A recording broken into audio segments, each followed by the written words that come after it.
nós devs, fui dev a vida inteira, eu entendo muito bem. A gente quer sentar e se divertir, construir arquitetura, código pelo código, se vai ter if ou não, a gente perde tempo com isso. Ah, switch é uma prática agora, então deveria. A gente perde funções puras, e aí vão discutir o que é uma função pura ou não. A gente gosta disso. Mas no fim das contas, se isso não entregar um resultado em conjunto com todas as outras disciplinas, é inútil, totalmente inútil. Hoje eu vou conversar com o Cristiano Milfon. Ele atua como consultor na Accenture. Tudo bem, Milfon? Obrigado por aceitar o convite. Opa, tudo bem, Edu? E eu que agradeço essa participação aqui novamente. Então, Uhum. eu estava num dos primeiros episódios ali, nos 20 primeiros, e agora Uhum. voltando depois de uns 3 anos, 2 anos de casa. Boa, boa. Se eu não me engano, se não me falha a memória, episódio número 17. Então fica aí a dica para você que está aqui acompanhando a gente. Você pode voltar lá depois que terminar isso aqui para acompanhar o episódio. Mas enfim, tem bastante tempo que você veio aqui. Daí eu queria pedir para você se apresentar, né, de novo aqui para quem estiver acompanhando a gente. Bom, pessoal, até para ser super breve, eu tenho uma bagagem de engenharia, então eu conto 25 anos de carreira, desde quando eu entrei na faculdade, em 99. E aí eu já fui diretor, gerente, Tech Lead lá atrás, Scrum Master, produto. Alguns anos atrás eu estava trilhando uma carreira de produto digital. Cheguei a ser diretor de produto digital quando eu percebi que algo precisava ser criado, principalmente para fazer uma ponte entre o tradicional e o digital. Toda a literatura que existe ela é feita de digital para digital. E aí, trabalhando num conceito de produto digital em empresas tradicionais, eu percebi que tinha um ouro ali num tema chamado ProDops, que é o que a gente vai falar aqui. E dessa época eu fui para a Accenture, estou há 3 anos e poucos na Accenture como um consultor, tentando vender essa cultura, tentando vender esse trabalho de ProDops, mas dentro da Accenture, como consultoria, a gente tem que fazer tudo que é necessário para o sucesso do nosso cliente, que não deixa de ser ProDops no fim das contas. Então, aproveito a minha base de engenharia para atuar como arquiteto. Aqui eu tinha uma posição que eles chamavam de Trusted Tech Advisor, que é uma pessoa mais sênior, então especialidade em varejo principalmente, onde eu consegui entrar em alguns projetos numa posição mais sênior para ajudar ali no nível estratégico também. Então é um pouco do que eu tenho feito nos últimos 3 anos e meio, pelo menos. Boa, muito bom. Daí eu queria já entrar aqui de fato no episódio e perguntar, né, o que que é ProDops, qual problema que isso resolve, enfim. Não, boa. E é um tema que tem crescido bastante, então o que é que acontece? Eu estou trabalhando diretamente com esse tema desde 2019. Quando eu saí da Via Varejo, montei o primeiro time lá na Via Varejo, era o diretor de produtos digitais. Só que eu montei um time, primeiro eu montei o time, depois descobri como esse time deveria atuar. O problema que o Prodops resolve é criar uma estrutura e uma cultura de produto digital. O que isso significa? Pessoa de produto, ela está numa posição muito ingrata. Ela tem que fazer um desdobramento de toda a estratégia do negócio, todos os anseios do usuário final. E não só isso, os interesses dos times que fazem aqueles produtos, aquelas tecnologias, e transformar isso tudo num roadmap que tenha resultado, que saia do outro lado. Existe muito ruído, principalmente numa empresa bastante tradicional. Porque quando você coloca uma pessoa de produto, aquela empresa passou 20, 30 anos numa cultura de projeto e sustentação e ela sabe fazer isso muito bem. Ela sabe começar um projeto, junta todo mundo, entrega aquele projeto, atrasado ou não. Tem empresa que não tem falha em projeto, ela entrega, seja como for, e parte para o próximo e vai. Quando você coloca uma área de produto digital nessa empresa, é um ser extraterrestre para aquela cultura. Então, o que acontece? Ela causa mais problema e ruído de comunicação do que o que já existia. Então, não é incomum uma empresa colocar produto e piorar. E não é aquela curva, famosa curva da piora para depois melhorar, é piorar e continuar piorando. Então, o Prodops ele vem entender esse modelo, essa transição. Eu criar uma empresa agora e imitar o Netflix, imitar uma empresa nasceu digital, ela é bem mais fácil do que eu pegar uma empresa que tem 60 anos, 30, 40 e tentar mudar a estrutura, a forma como ela opera, porque ela foi se consolidando de um modelo muito específico para entregar daquela forma que ela sabe operar. Então o Prodops veio inicialmente para resolver isso. Você vai ver no mercado muita gente falando sobre Prodops, praticamente a mesma identificação do problema, só que aí é onde eu entro. A forma de como resolver isso é que eu estou construindo um framework bastante específico para facilitar que as empresas tenham um guia inicial e saiba como iniciar. Aí o resultado final vai ser uma combinação de fatores, enfim, que é o momento da empresa, o momento do produto, o time que ela tem, as tecnologias, uma série de combinações que não tem como criar uma fórmula única. Pelo que você está falando, assim, eu vou falar o que eu entendi, tá? E vamos ver o quão bem eu entendi ou não aqui. Mas talvez, assim, a gente até um tempo atrás a gente ouvia muitas empresas falarem, né, vamos dizer assim, em transformação digital, esse tipo de coisa, e mudar e virar a empresa de cabeça para baixo e tal. Pelo que você está falando, vamos dizer assim, essa iniciativa de Prodops é justamente para fazer esse meio de campo, esse meio termo, enquanto a empresa está fazendo essa virada, ou não? É algo que você entende que se sustenta ao longo do tempo, é mais perene? Então, perfeito. E aí você tocou num ponto principal. O que é que a gente fazia? Eu errei bastante lá atrás. Entrava com a famosa transformação digital, que é pegar uma empresa tradicional e transformar no Netflix. Só que acontece, vou ter uma cultura, ter uma tradição e ter um modelo de projeto de sustentação que ela faz há décadas. Você não consegue virar uma empresa em 2, 3, 5 anos, que ela levou 60 anos para chegar ali. Então, onde é que entra o Prodop? Seguindo muitas diretrizes do Kanban, de usar o que tem, não propor mudança alguma. Então, a cultura de produto digital ela tem que ser construída em cima da própria estrutura, tradição, cultura, organograma, respeitando todos os valores que aquela empresa já tem. Ao invés de transformar, a gente fala em evoluir, em evolução digital. Então, a partir do modelo que a empresa já tem, a estrutura que ela tem, o organograma que ela tem, como é que a gente consegue introduzir o pensamento a partir do produto, o famoso product led. Então, ao invés de eu entregar um serviço feito por pessoas apoiadas por software, que é o modelo tradicional nos últimos 50 anos, eu vou agrupar os serviços que a empresa já sabe fazer muito bem, onde ela vai aprender a entregar aquilo por meio de um produto. Pode parecer a mesma coisa, mas é completamente diferente. Você deixar de colocar as pessoas entregando o serviço apoiado por software em fazer a entrega do serviço por software apoiado por pessoas. Isso é o que a transformação tentava fazer, mas tentando mudar a empresa. O que a gente faz é não mudar a empresa e como é que eu vou adicionar toda essa mentalidade, todo esse conjunto de práticas e ferramentas que a gente tem para a empresa aprender a produtizar, que esse é o grande objetivo. E o Prodops deveria funcionar mesmo quando a empresa não tem produto. Afinal, ele vai plataformar, ele vai construir a base para essa construção como empresa de produto. E Prodops tem esse prod aí de produto, mas não tem nada especificamente falando sobre tecnologia, né? Então, a tecnologia ela faz parte também desse processo aí, dessa ferramenta?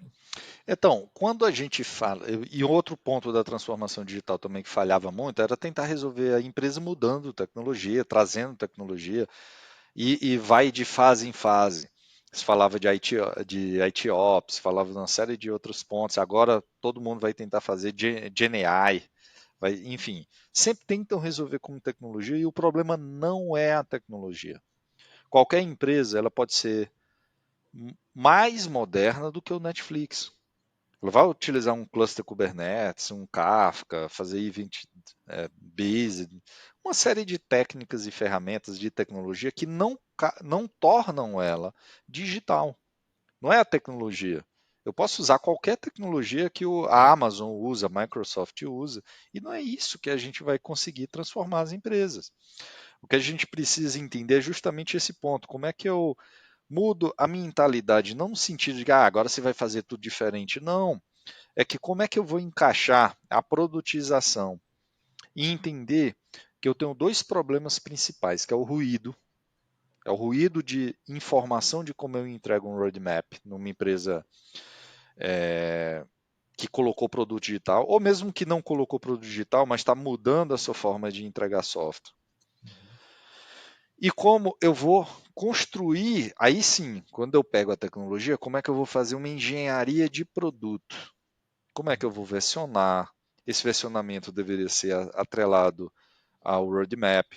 Coisas que a gente fala, descendo um pouco mais em tecnologia, está muito na moda o Team Topologies, então todo mundo está criando time de plataforma, que nada mais é, pegando uma frase do meu amigo Almar, todo mundo tentando fazer um Heroku caseiro. Então o ProDops, ele inverte isso.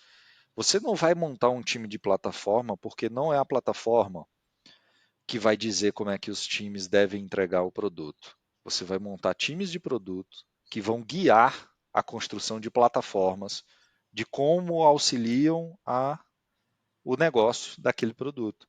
Dentro da mesma companhia, imagina um. Vou pegar um exemplo aqui, não é só exemplo, pessoal, não liga. Vou pegar um grande varejista de alimento, como por exemplo o GPA, que faz pão de açúcar e tem vários brands, tem várias marcas ali. É uma empresa que está num segmento, assim como o GPA, vamos pegar a Raia Drogazil, empresas de farmácia. São varejos, mas são varejos de nicho muito específico, é diferente de uma Magazine Luiza, de um Mercado Livre. Eles trabalham com um segmento de varejo. Dentro daquela empresa, você vai ver um mundo ali dentro.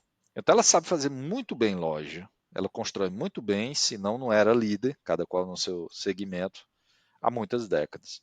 Só que quando vai para o digital é outro bicho, é outra pegada. Você pega a Amazon. A Amazon comprou várias cadeias de loja. Ela sabe fazer loja bem? A Amazon não é conhecida por fazer loja bem. Ela é líder do digital. Então você vê que cada qual tem uma natureza e se desenvolve a partir daquela natureza. Então, voltando no GPA, no caso do GPA, preciso evoluir o meu digital. Cara, não vai ser eu pegando Team Topologies, montando toda aquela estrutura e aí eu trago produto aqui para dentro. Eu tenho que entrar naquele varejista, entender do negócio dele, entender o que é B2B, o que é B2C lá dentro. Ferramentas que eu preciso apoiar as pessoas que estão em campo, ferramenta que eu preciso para o pessoal dentro do supermercado, como eu conecto o Omnichannel nisso. Cada pedaço desse, bebendo da literatura de startup, por exemplo, eu não preciso me atrelar ao modelo que o GPA entrega software hoje. Eu posso construir produtos, sendo bem mais arrojados, usando MVP, usando servlet, aproveitando o cloud, não necessariamente a tecnologia que já tem. E eu vou aprendendo em cada um desses segmentos e olhando, esse negócio eu preciso usar aqui, fazer bastante experimentação. Eu não posso ter Gmood para isso aqui.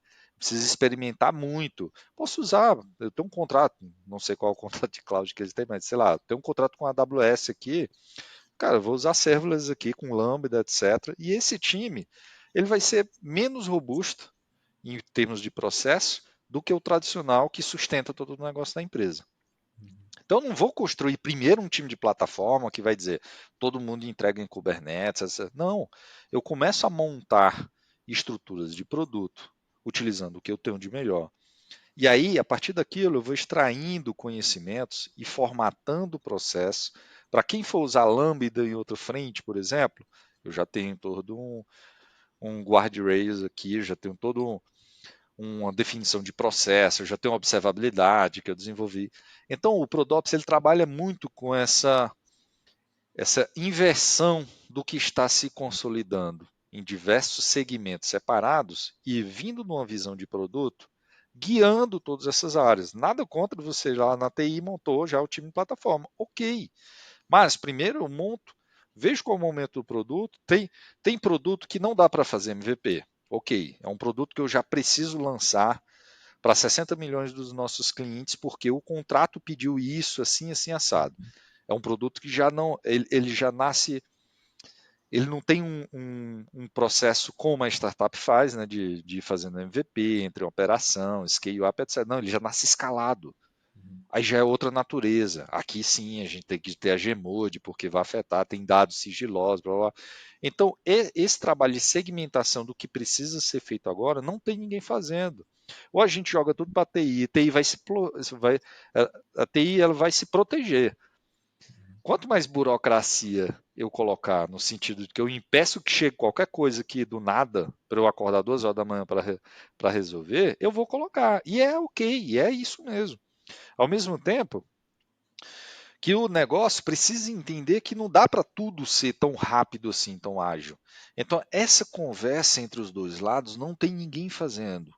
E produto, coitado, ele não tem, às vezes, capacidade, e não deveria ter, tecnicamente, para fazer isso, não é obrigatório, mas mesmo que ele tivesse, eu tinha capacidade, eu venho de engenharia, eu numa cadeira de produto, eu não tinha braço e tempo para poder fazer todo esse alinhamento, e entender desde um tópico do Kafka ao indicador de negócio, que tudo isso que influencia um roadmap vai influenciar de alguma forma, vai atrasar, etc.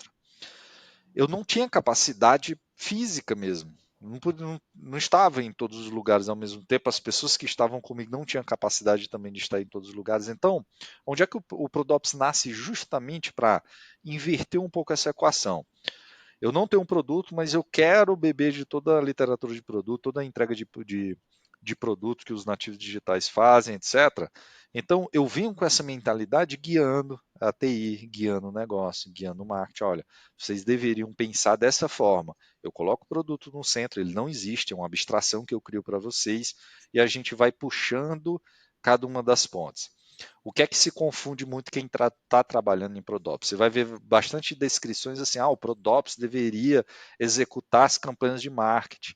E não, o Prodops deveria é, coletar todos e acompanhar os indicadores de negócio. Não, o Prodops, o que é que ele vai fazer? Ele vai visualizar o que todas essas áreas em volta de um determinado tema precisam fazer. E quem tem que dizer o que precisa ser feito são os especialistas das áreas.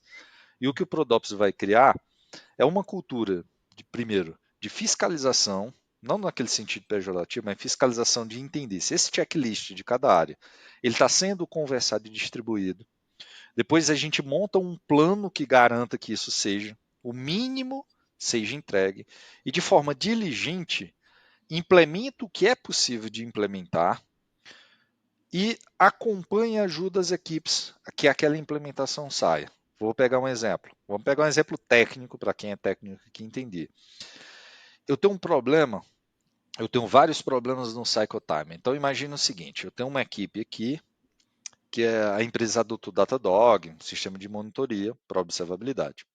Só que essa equipe, ela não tem condições de colocar as 3 aplicações que ela cuida já dentro do compliance do que foi definido.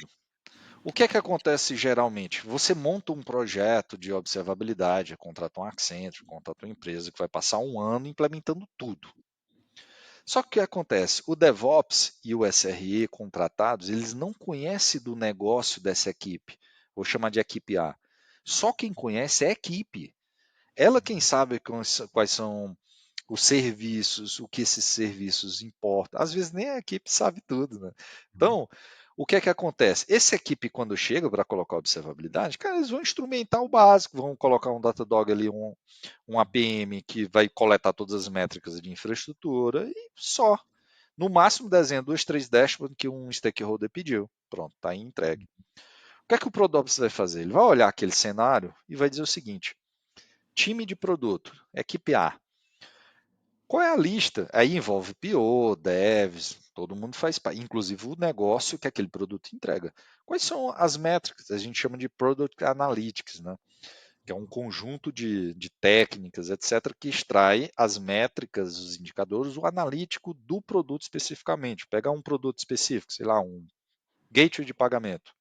Esse gateway de pagamento tem lá geração do código do Pix, a transferência, confirmação de pagamento, a notificação, reembolso, blá, blá, geração de código do cartão, enfim, invoice, para ele tem a lista de serviços. Mas quem sabe o que esse serviço importa são as pessoas que lidam com o negócio, seja dev, são as pessoas lá na ponta, etc. Essas pessoas elas têm que ser montado um plano junto com elas de como é que a gente vai acompanhar a observabilidade desse produto, com o North Star, métricas de produto, um Dora da vida, depois a gente pode comentar com isso.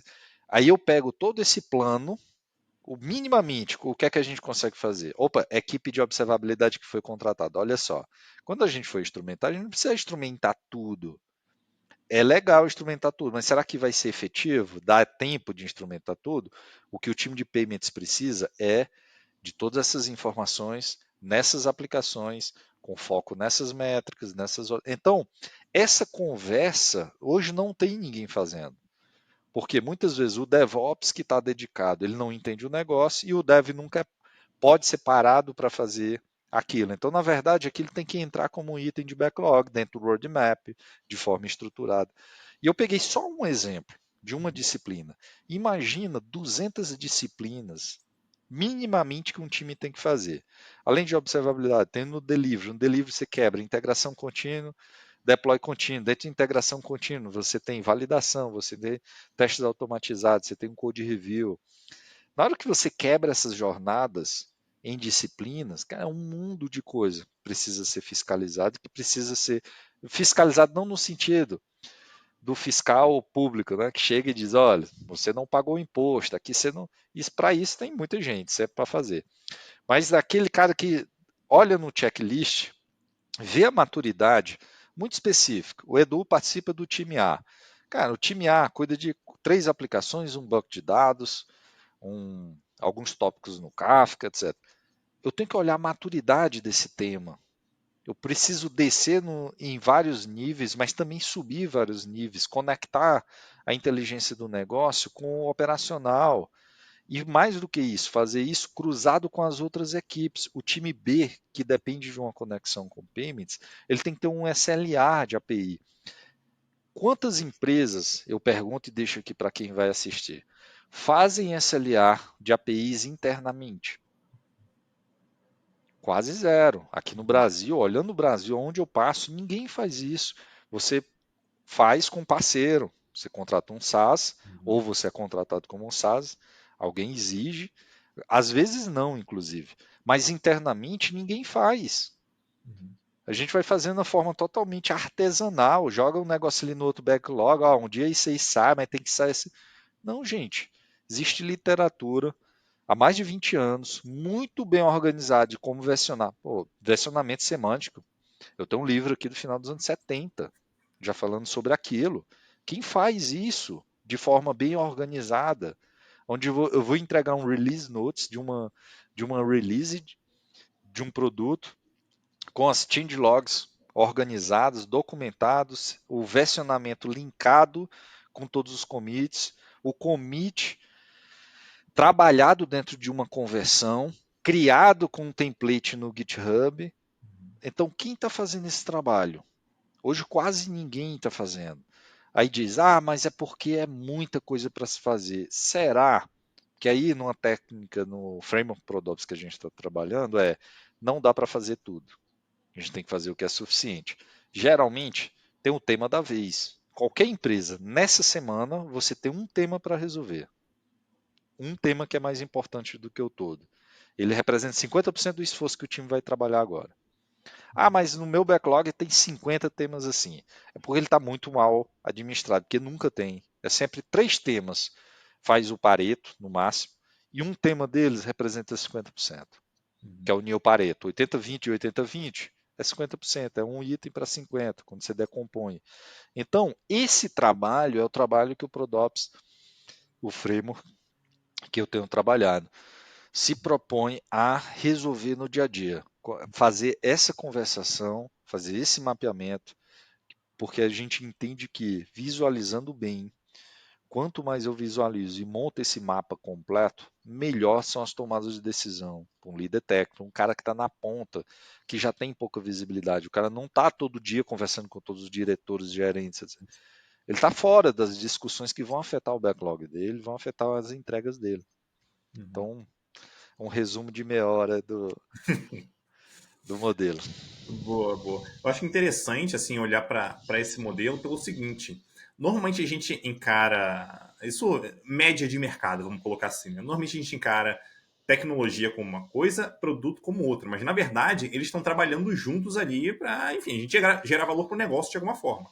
Às vezes a gente separa essas disciplinas como se elas fossem completamente, vamos dizer assim, uma não tem nada a ver com a outra, mas sim, existe um bom overlap ali entre elas, né? Acho que até um exemplo típico que eu tenho visto mais ultimamente é assim, como que a gente define os SLIs e SLOs ali, né? Então, SLI significa Service Level Indicator, SLO, Service Level Objective. Sim, em pouquíssimas palavras, a gente vai ter indicadores, que são chave para aquele produto ali, né, para aquele negócio que a gente está desenvolvendo, e vai ter um número que vai dizer se ele está funcionando tão bem quanto deveria ou não, né? Se ele está abaixo do funcionamento que ele deveria. Então, um exemplo. A gente tem um endpoint que ele, sei lá, então o indicador aqui é latência, vamos dizer, né? Então o tempo que ele vai levar para responder uma requisição. Então esse seria um indicador. E tem lá o objetivo, né? O Service Level Objective, que é, cara, então ele tem que responder aqui em, sei lá, em 200 milissegundos para 99% das chamadas que acontecerem para ele. Pô, beleza, tudo bem. Só que essa é uma área super cinzenta, porque quando a gente vai olhar esse tempo de resposta, essa latência, cara, isso aí é uma definição de negócio e também de tecnologia. Por que de negócio? Porque, pô, se estiver acima de um certo nível, cara, talvez ela não atenda muito bem ao cliente que está consumindo aquela API, aquele endpoint. Então tem um viés de negócio aqui, né? Do nível de serviço que a gente consegue oferecer. Mas, por outro lado, também tem a ver com tecnologia, porque eu não quero chegar e oferecer esse endpoint respondendo em 1 milissegundo. Porque para fazer isso, cara, eu vou precisar criar uma arquitetura que está em volta que vai gerar um custo absurdo e vai inviabilizar aquele produto. Então, quer dizer, existe uma mistura aí, um bom gap entre engenharia e produto. E você falando de ProDops, né, eu estou enxergando aqui como, vamos dizer assim, uma área que organiza esse tudo, né, e vai ajudar especialmente nesse meio de campo aí, onde, vamos dizer assim, a gente ou olha a responsabilidade de um lado, ou olha para o outro, talvez ninguém esteja olhando para aquilo, e o resultado é que você comentou, né, acaba sendo abaixo do esperado, porque a gente não define algumas coisas ali que são básicas, que a gente deveria definir, né, mas quando a gente entende, vamos dizer assim, a expectativa em cima do produto, e a gente consegue cruzar isso com as necessidades, ou o quanto a gente está disposto a gastar em tecnologia para conseguir alcançar aquele objetivo, pô, beleza, aí a gente começa a conversar e a definir, né, como que o todo trabalha melhor do que, vamos dizer assim, as disciplinas separadas. Não, perfeito. E eu vou até pegar, e só para o público saber, eu gravei com o Edu há poucos dias, lá no meu canal de Dev Tech Lead, então a gente gravou recente, e você comentou lá que o melhor episódio que você acha, e eu concordo com você pela frase que você soltou, e eu não vou lembrar quem foi, mas você vai se lembrar do nome, que falou o seguinte para você: não existe decisão técnica, toda decisão é decisão de negócio. E isso é uma das maiores verdades. Quando você vai para a matemática, por exemplo, você tem a matemática pura, que é uma matemática para descobrir princípios, e você tem a matemática aplicada. Quando você vai para a tecnologia, a não ser que você esteja trabalhando com pesquisa pura, o equivalente, tudo é tecnologia aplicada. Se eu estou trabalhando em uma empresa privada, a não ser que seja um laboratório de pesquisa, já deixado claro, tudo é uma decisão de negócio. A gente separa na literatura, na academia, para poder estudar melhor quando eu separo as partes. E aí, um termo muito ruim que a gente aprendeu a chamar, mas que eu acho que tem que ser revisto, é o lance do requisito não funcional. Para mim, não faz o menor sentido. O requisito funcional seria numa tecnologia de pesquisa. Porque numa tecnologia aplicada, todo requisito é funcional. Tudo que eu penso de arquitetura, no fim das contas, é dinheiro na ponta. Então, o ProDops, ele vem justamente para eu olhar o todo junto, aquela história do todo é maior do que a soma das partes. Na literatura, no estudo, eu separo para poder aprender e decorar melhor e entender melhor os componentes. O ProDops, ele ajuda a como é que estuda atua junto. Porque as relações entre as pessoas, elas não são lineares. Não é que eu tenho três pessoas e eu vou ter um grafo perfeito com relações lineares entre elas três. Não. Tem camadas de narrativas em cima com base. E aí é um exercício que a gente faz no Prodops, análise de expectativa. Eu tenho para cada pessoa, eu tenho uma expectativa específica, eu tenho uma percepção e uma perspectiva. A perspectiva é sobre o ponto de vista da posição, do cargo que ela ocupa, da hierarquia, dos skills, das crenças, etc. Mas a percepção ela é individual. Não vão existir duas percepções iguais. Então, como é que a gente consegue extrair uma narrativa? Só tem nós dois aqui. O meu entendimento nunca vai ser igual ao seu por causa da percepção pessoal. Então, como é que a gente consegue extrair uma narrativa? A gente extrai uma que está mais próximo da verdade, mas não necessariamente é a verdade que nós dois entendemos. Coloca agora 10 pessoas nessa brincadeira. A combinação entre todas elas com essas camadas de expectativas em cima. Então, o Prodops a gente traz muito isso. Como é que eu junto tudo para poder, dentro dessas disciplinas de tecnologia, de team building, de negócio, etc., quando junta isso tudo, existem lacunas que eu preciso preencher. O Prodops vem para ajudar a preencher essas lacunas. Quando a gente faz essa análise de expectativa, não é para criar consenso, é para justamente preencher essas lacunas. Você não precisa concordar com a minha narrativa, você só precisa entender qual é a que eu tenho para poder tomar uma boa decisão. Porque você sabe o impacto que vai causar, porque eu não concordo com você, então não vai sair assim. Então coloca dentro da empresa dois stakeholders poderosos que podem afetar uma entrega. Você prepara toda uma entrega e próximo do lançamento descobre que a coisa mais importante para um stakeholder poderoso da sua companhia não está contemplada na entrega e vai afetar o resultado dele. Já foi, você já perdeu.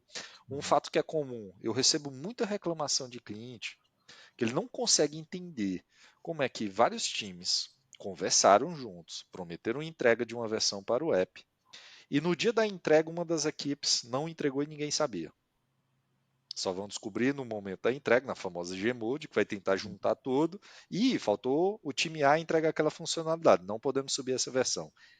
Por incrível que pareça, isso é super comum no mercado, porque as pessoas não têm essa lacuna preenchida. Então, o ponto aqui é, a gente vai tentar sempre, vindo nessa abordagem de Prodops, juntar tudo. E aí não existe tecnologia pela tecnologia. Tecnologia, e aí a gente trazendo agora disciplinas de FinOps, trazendo as boas práticas de engenharia de plataforma, trazendo esse conhecimento de MVP, Inception, blá, blá, blá. Cara, na hora que eu junto isso aqui tudo, tem uma confusão de informação tão grande que se não tiver alguém também encaixotando esse conhecimento por fases, colocando quem é o responsável pelo que, é uma loucura. É uma loucura. Então o Prodops vem para combater isso. Como é que a gente olha todo mundo em conjunto e entende que tudo é negócio. No fim das contas, tudo é aquela entrega que eu preciso fazer por causa de um prazo combinado, por causa de um escopo, com parceiros. Nós devs, fui dev a vida inteira. Eu entendo muito bem. A gente quer sentar e se divertir. Construir arquitetura, código pelo código, se vai ter if ou não. A gente perde tempo com isso. Ah, switch é uma prática agora, então deveria. A gente perde funções puras, e aí vão discutir o que é uma função pura ou não. A gente gosta disso. Mas no fim das contas, se isso não entregar um resultado em conjunto com todas as outras disciplinas, é inútil, totalmente inútil. A gente, a partir do resultado é que a gente tem que fazer essas escolhas. E o resultado tem muita coisa que eu não sei, que eu não estou envolvido. A descrição com as discussões do porquê que vão fazer aquilo. Então o Prodops vem também para trazer essa clareza. Deve. Você está fazendo Kafka não é porque é bonito. É porque teve todo esse combinado aqui com todas essas equipes. Existe esse desacoplamento, essa conexão com o parceiro, esse contrato com o parceiro que tem um SLA. Então, não tem ninguém fazendo isso hoje no dia a dia, praticamente. É onde o Prodops vai sentar para ajudar a organizar. Uhum. Então, indo nessa linha. Boa, boa. E um negócio que eu estava pensando aqui, conforme você, enfim, fala, né, sobre como funciona, Prodops e tal, é que olhando para o mercado, por exemplo, consigo enxergar ali alguns, não vou dizer necessariamente frameworks, mas sei lá, métodos de agilidade no nível de negócio, talvez alguns frameworks de escalar agilidade e tal. Queria entender como é que você compara esses frameworks, esses métodos, né, de agilidade no nível de negócio com Prodops. Existe uma intersecção entre eles? São equivalentes? Não são?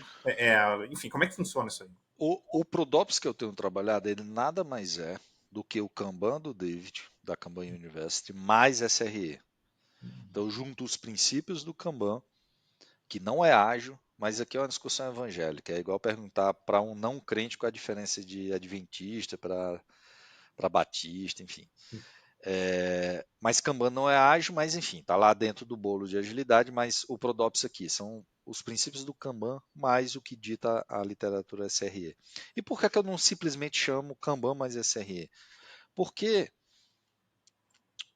as duas marcas elas se queimaram ao longo do tempo. Primeiro, o Kanban, tudo que veio depois do Manifesto Ágil é agilidade. Até o PMI, agora tem o PMI ágil, enfim. Tudo é agilidade. Kanban é agilidade. Então, a agilidade, inclusive, está morrendo, entre aspas, né? Marca registrada aqui, a agilidade está morrendo. E Kanban vai no saco, porque Kanban é um sabor ágil para todo executivo. E SRE, por outro lado, é algo extremamente técnico, é uma coisa do pessoal de TI. Só que ninguém leu o livro do SRE. O SRE é o Prodops do Google. O Google nasceu em 98 por ali, antes de existir Manifesto Ágil. E eles tiveram que construir a sua própria forma de existir, a sua própria forma de atuar. E quando você vai para o SRE, ele simplesmente é uma consolidação do way of work do Google. Olha, a gente acredita que a gestão de uma empresa digital como nós é assim, é o SRE. Quem lê, e eu sempre pergunto isso em palestras técnicas, menos de 2% levanta a mão. Você lê o livro do SRE Book, as pessoas, 2, 3 de 100, porque acham que é um livro técnico. É um livro de gestão, quase não tem técnica lá dentro. Técnica que eu digo pela tecnologia em si. É um livro de gestão, de operação. E eu, desde que ele foi lançado, antes dele ser lançado, acompanhando os modelos de engenharia que a turma da FANG já sempre divulgou desde o princípio, vim aprendendo aquilo ao longo do tempo. E a minha abordagem é Kanban mais SRE, juntos, para entregar um modelo de gestão vindo da automatização. Então, seguindo o princípio do SRE, eu visualizo bem, pegando o princípio do Kanban, visualizo bem para aprender a limitar o IP e na visualização identificando o toio que eu vou eliminar para ajudar a limitar o IP e aí sim fazer uma boa gestão de fluxo. A partir de uma boa gestão de fluxo, eu começo a fazer um modelo iterativo, criar um ambiente informativo, enfim. E como o Kanban mostra, não é linear, é circulatório, onde eu estou visualizando ao mesmo tempo que eu estou limitando o IP, então fazendo toda essa confusão. Então a forma de produtos que eu tenho feito nada mais é do que Kanban mais SRE com um sabor próprio e algumas técnicas que eu venho filtrando. Lembra do primeiro time que eu falei ali no começo, que eu montei em 2019? Cara, montamos o time, tá? O que é que a gente faz agora na sequência? Ele não sabia como é que a gente começa. Então eu peguei o playbook que eu sempre tive, de como é que eu começo, quais são as técnicas que eu uso para mapear. E fui testando nos últimos 5 anos. Eu criei um curso público mais para me ajudar a limpar o framework, ou seja, o que é que funciona minimamente. Porque uma coisa é eu saber fazer porque eu sempre fiz e gosto, outra coisa é o que as pessoas precisam no dia a dia. E aí nos últimos 5 anos eu vim trabalhando isso, principalmente nos últimos 3 e muito forte nos últimos 2. Então eu descobri um conjunto mínimo, descobri dentro já do processo um conjunto mínimo de artefatos, de cerimônias, etc., que eu acoplo à forma que você funciona. Eu não vou mudar nada. Cara, cheguei no seu time. Você faz um Scrum, by the book, de gaveta, daily, plane. Cara, eu não vou mudar nada. Não quero mudar nada do que você faz. Você não vai mudar uma cerimônia. Eu vou acoplar uma visualização inicial.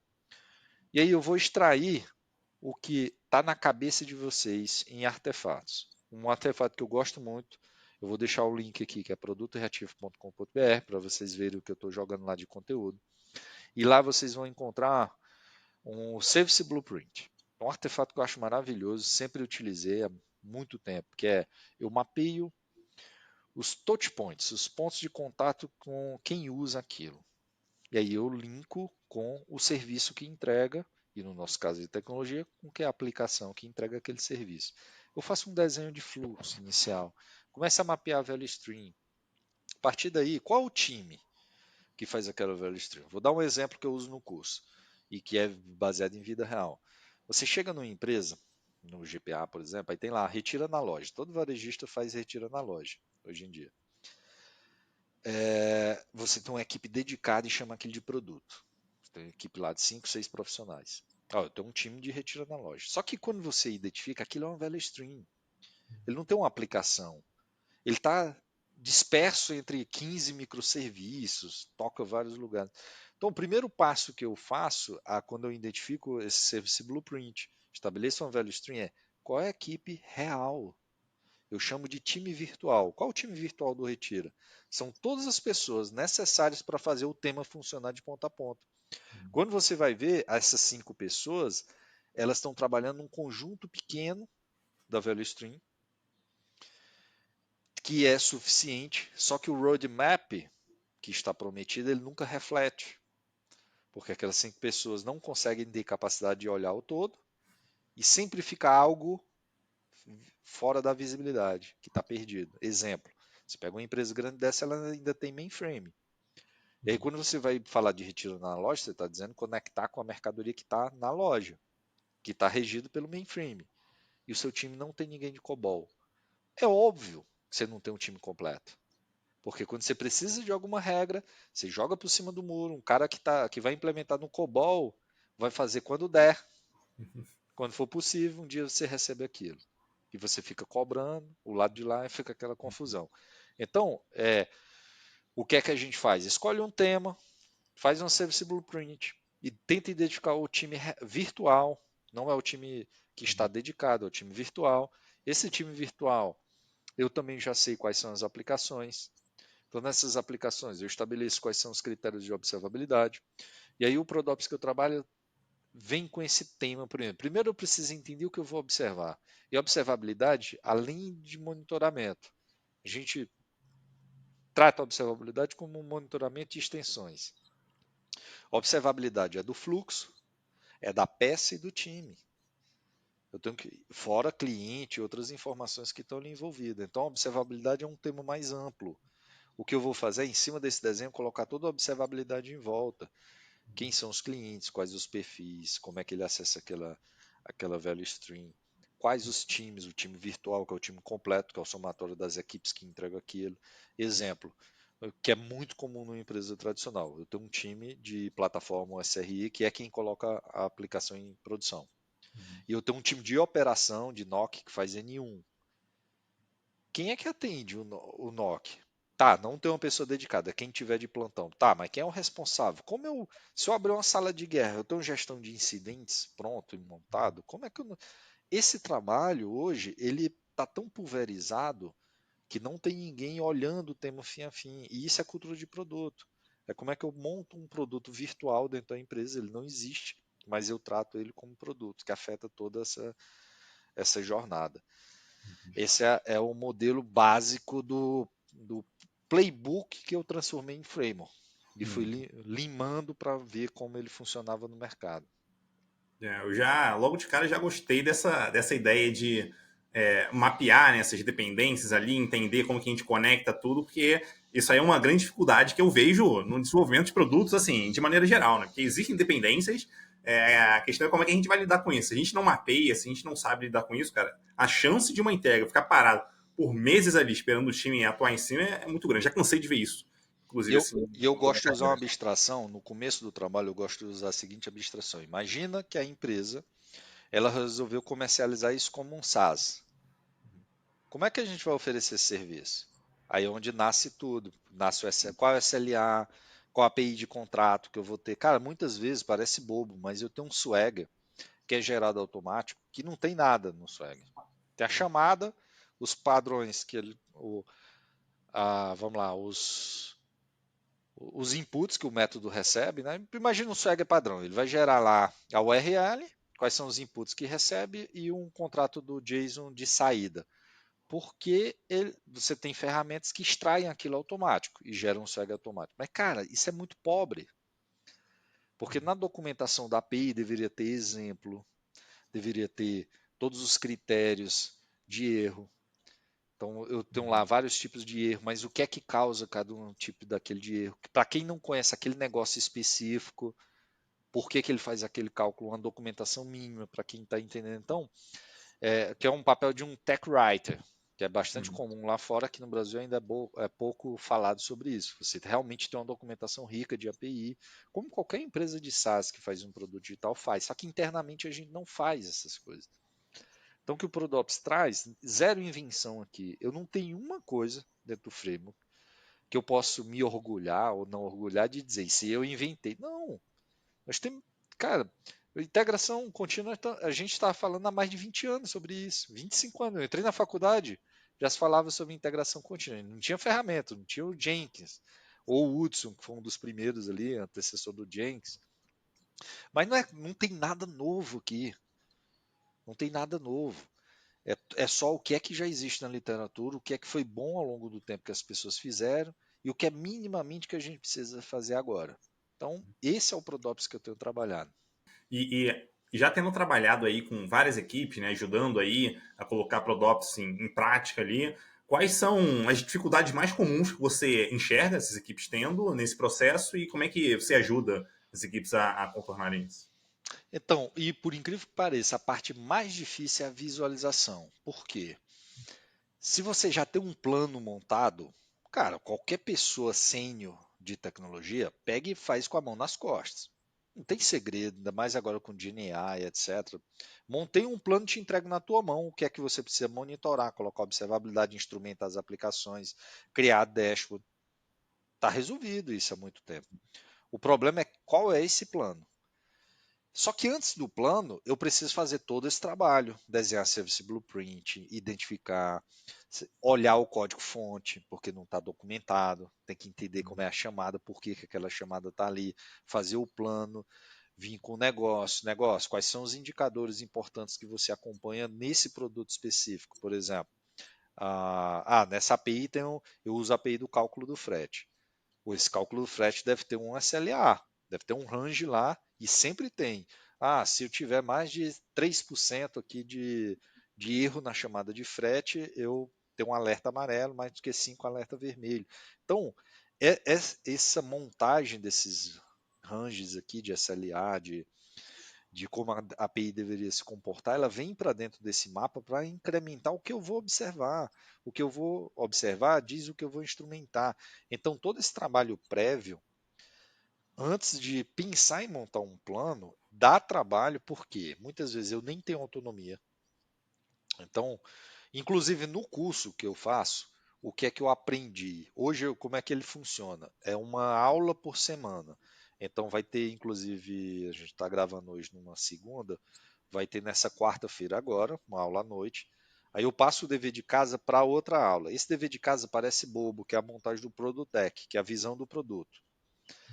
É um nome que eu dei nada mais, nada menos para o A3 da Toyota. Modelinho de A3 de operação que a gente tinha lá atrás. Eu chamo de Product Deck só para dar essa encorpada ali dentro do framework e dizer que é de produto. E aí eu coloco lá quem é o time, o desenho de arquitetura, a matriz de confiabilidade, etc. Tem lá no produto reativo com BR, vocês acham sobre o Product Deck. Eu passo esse Product Deck é a base da visualização. Por incrível que pareça, a maior parte das pessoas não conseguem fazer de uma semana para outra. Qual é o dever de casa que eu passo? Me entrega um Product Deck do tema ou produto que você trabalha. Se você não trabalha num produto, você deve estar num projeto ou cuida de uma sustentação que cuida de um tema. Identifica o tema e monta o Product Deck para mim. Cara, aí as pessoas começam a sentir a dificuldade. Antes eu fazia o curso 2 dias seguidos. 24 horas a pessoa não conseguia nem descobrir as pessoas com quem ela deveria conversar. Uma semana, elas pelo menos descobriram quem são as pessoas que elas deveriam falar, só que não tiveram agenda. Olha que coisa maluca.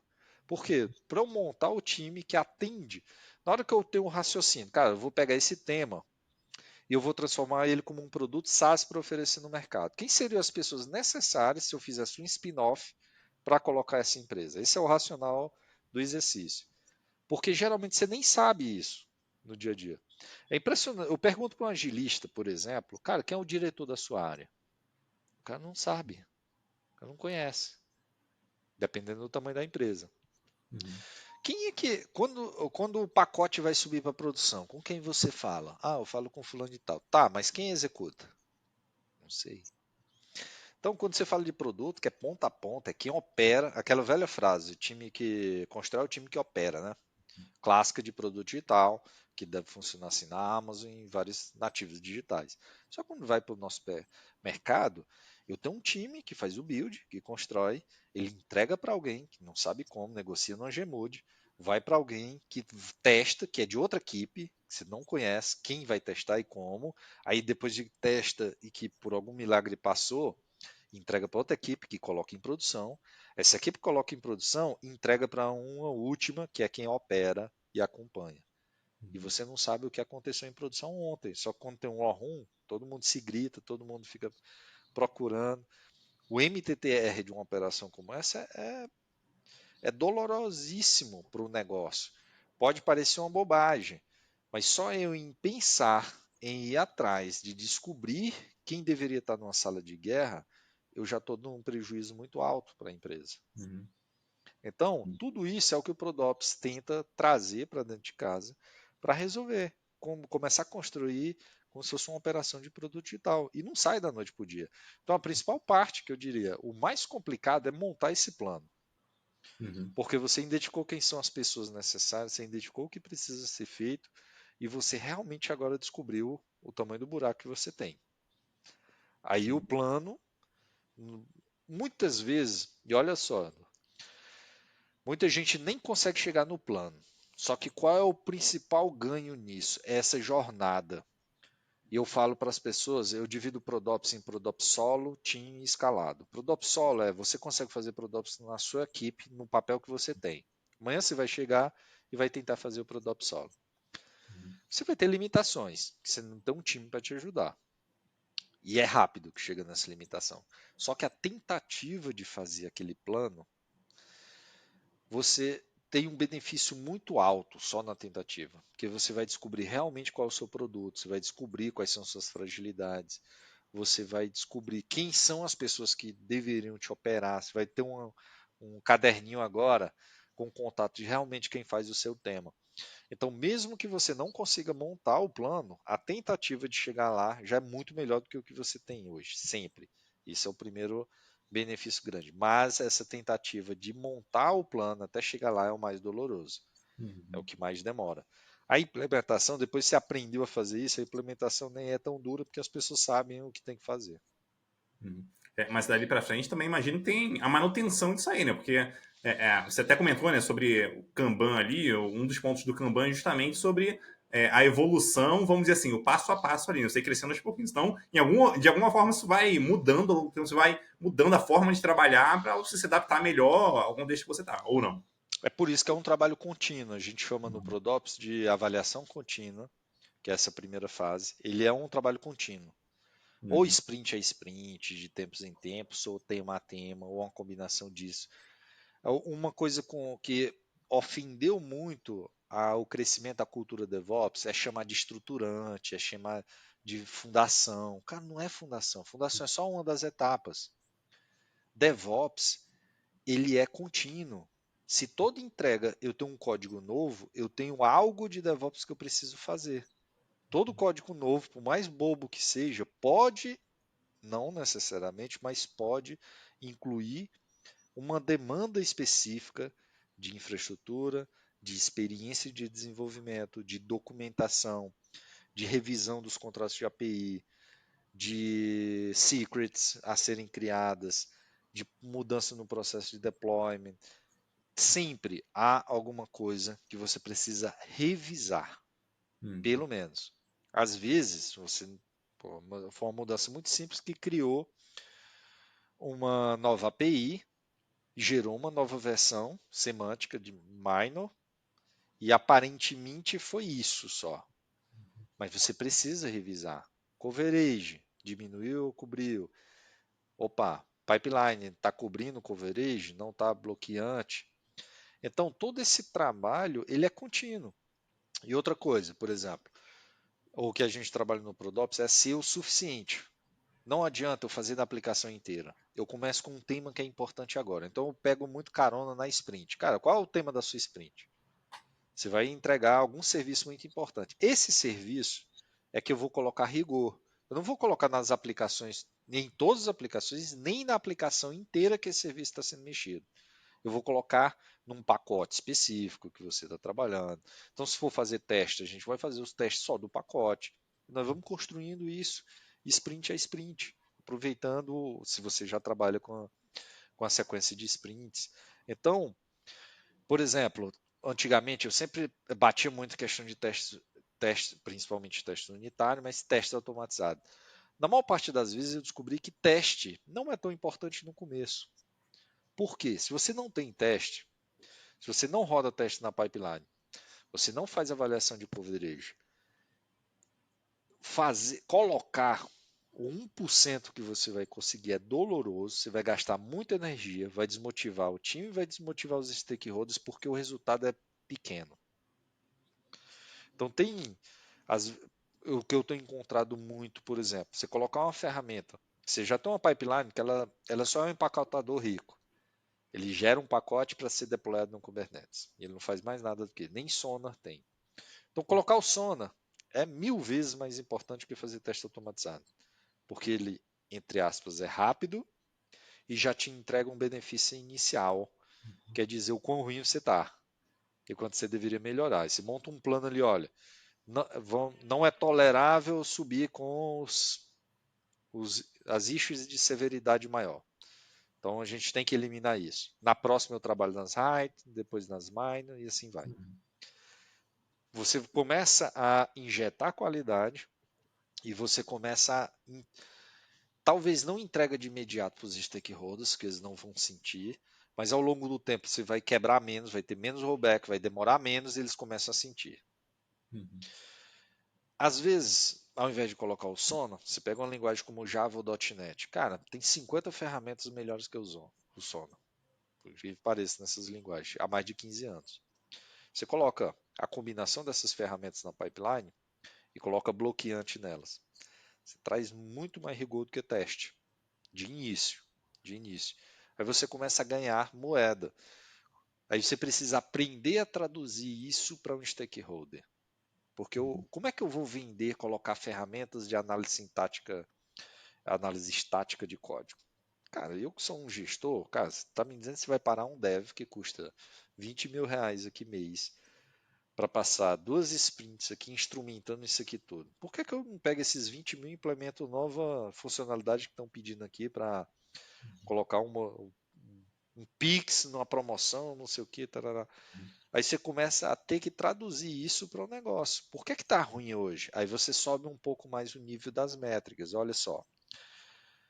Escolhe uma métrica. Aí a gente tem o famoso DORA, por exemplo, que vem ajudar muito pela autoridade, que é um processo científico, e ele olha o fluxo. Ele vai olhar ali o tempo que o dev leva para entregar código, quantas vezes quebra, que vai indicar a qualidade ali. Então, não precisa implementar a DORA todo. Pega uma das métricas. Tem time que eu chego, ele todo deploy, ele faz um rollback. Todos.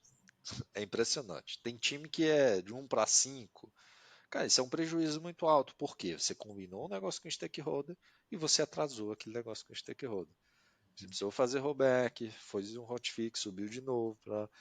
Então, escolhe uma métrica do DORA, por exemplo. Olha, vou escolher essa métrica. Por que é que eu preciso fazer esse objetivo? Porque quando eu tenho um rollback na entrega, eu tenho o prejuízo financeiro, que é o custo de folha desse pessoal todo, mais alguma coisa de parceiro, e eu tenho o custo do seu feeling de descrédito com a qualidade do time. Uhum. Então, vamos pegar essa métrica, eu vou implantar esse modelo, eu vou te mostrar com essa métrica. Ok? Ok, isso custa Uhum. tanto. O interessante, o ideal é colocar dinheiro em cima disso. Olha, Uhum. um mês eu tenho 80 mil de folha, 100 mil de folha. Em um mês eu tenho 2 rollbacks que eu faço. Sabe quanto custa isso? X. Faz uma continha de padaria. Então, esse trabalho é onde o Prodops também ajuda a fazer essa comunicação. Como é que eu, a partir de uma visão de negócio, uma visão de produto e de time, eu chego no que precisa ser feito tecnicamente. Porque a gente sabe. É igual, eu vou pegar uma analogia. É igual a pessoa que está gordinha, e eu tenho um lugar de fala, que ela quer emagrecer. Porra, ela sabe o que tem que comer, ela sabe o que tem que malhar, cara. Assim, a gente encontra desculpas.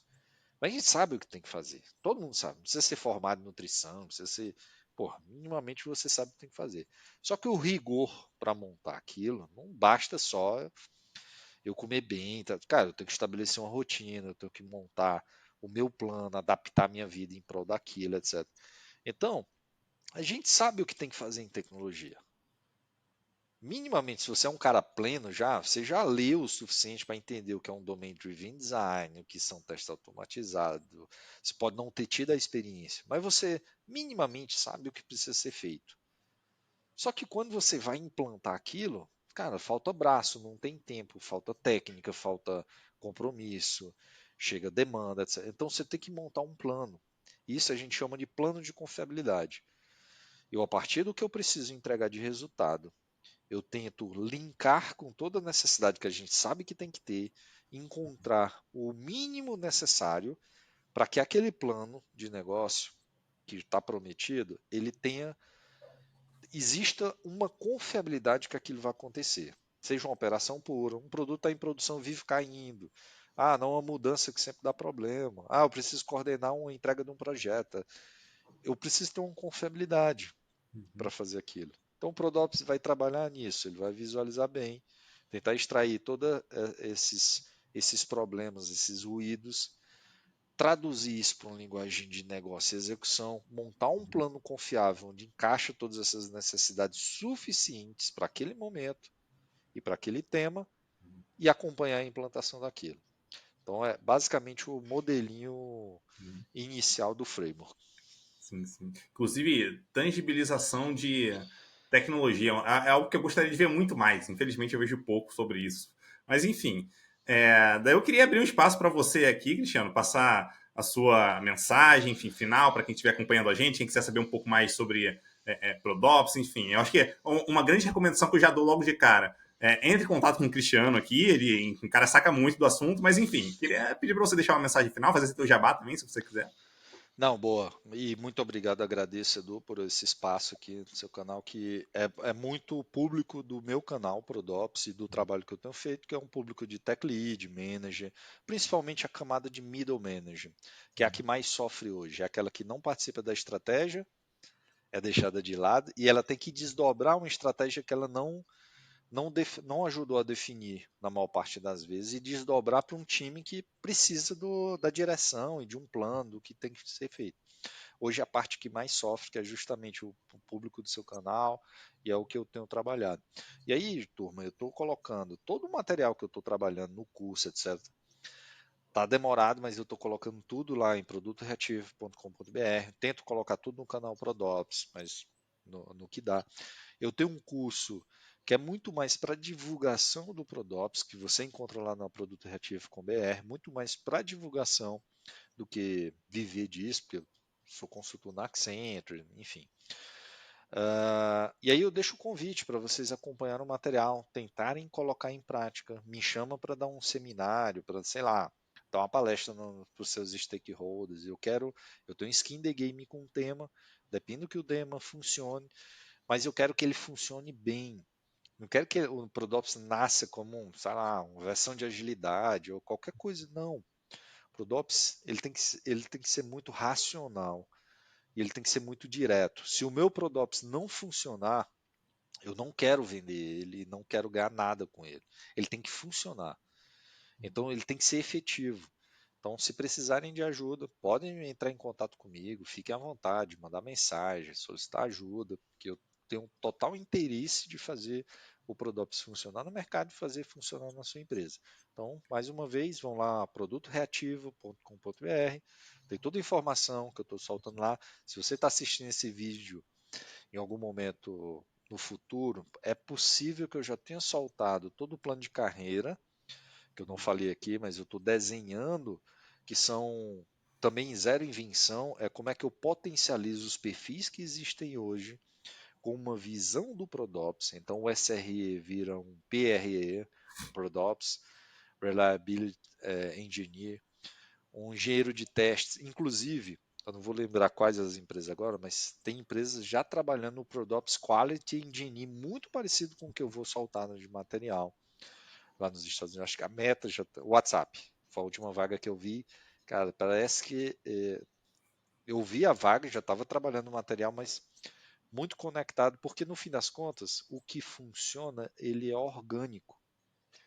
Então, duas pessoas que estão trabalhando com o mesmo tempo, é muito natural ser muito parecido essas duas versões no futuro, porque se você está experimentando e trabalhando em prol do que funciona, vai ser orgânico, não adianta. Então, fica o meu convite, vão lá ver o material e precisando de mim, é só chamar que eu ajudo muito forte para fazer o tema funcionar aí no seu trabalho, enfim. Boa. Eu vou deixar todos os links aqui nas notas do podcast, descrição do vídeo. Você pode entrar aí, todos eles, conhecer um pouco melhor, inclusive rede social do Milfon aqui, enfim, vai estar todo disponível para você. Muito obrigado, Milfon, pela presença aqui, cara. Um abraço para você e até a próxima. Eu que agradeço. Até mais, gente.